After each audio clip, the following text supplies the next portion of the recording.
अगर हम बात करें, केंद्र सरकार ने जीवन निर्वाह मजदूरी यानी कि लिविंग वेज हेतु फ्रेमवर्क तैयार करने के लिए अंतर्राष्ट्रीय श्रम संगठन ILO से तकनीकी सहायता मांगी है।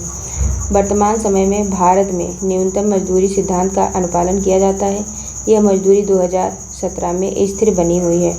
संसद द्वारा पारित वेतन संहिता 2019 में एक सार्वभौमिक वेतन स्तर यूनिवर्सल वेज फ्लोर का प्रावधान किया गया है। इस संहिता के कार्यान्वयन के बाद यह वेतन स्तर सभी राज्यों पर लागू होगा।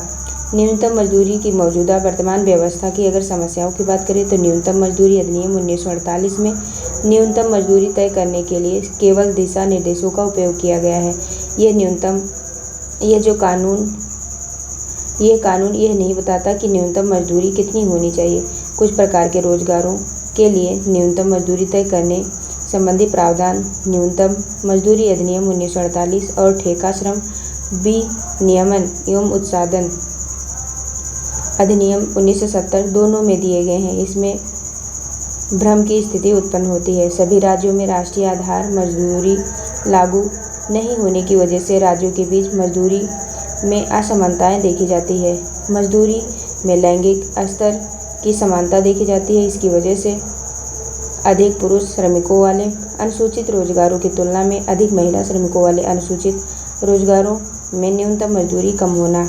और हम अगर आगे बात करें कि जीवन निर्वाह मजदूरी सिद्धांत अपनाने के लाभ के बारे में, तो सतत विकास लक्ष्यों SDG के अनुरूप गरीबी उन्मूलन के प्रयासों में तेजी लाने में मदद मिलेगी। विशेष रूप से बढ़ती मुद्रास्फीति को ध्यान में रखते हुए कम मजदूरी मिलने की शिकायतों को दूर किया जा सकता है। इसके अलावा और अधिक न्याय संगत एवं सतत आर्थिक समृद्धि सुनिश्चित करने को भी बढ़ावा मिलेगा। जीवन निर्वाह मजदूरी सिद्धांत अपनाने से चुनौतियां, अगर बात करें अपनाने में चुनौतियों की, तो भारत के अलग अलग क्षेत्रों में जीवन यापन की लागत में काफ़ी अंतर मौजूद है। ऐसे में देश के सभी क्षेत्रों के लिए एक समान राष्ट्रीय जीवन निर्वाह मजदूरी फ्रेमवर्क को लागू करना चुनौतीपूर्ण है। श्रमिकों को अधिक मजदूरी का भुगतान करने की वजह से विशेष रूप से लघु व्यवसाय और MSME क्षेत्र पर वित्तीय बोझ बढ़ेगा।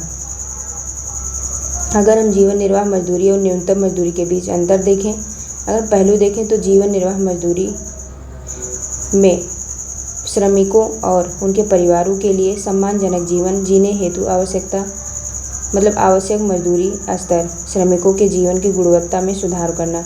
न्यूनतम मजदूरी की बात करें तो यह प्रति घंटे कार्य के बदले निर्धारित वो वैधानिक न्यूनतम मजदूरी है जिसका भुगतान करना नियोक्ता की बाध्यता है। श्रमिकों को नियोक्ताओं के शोषण से बचाना।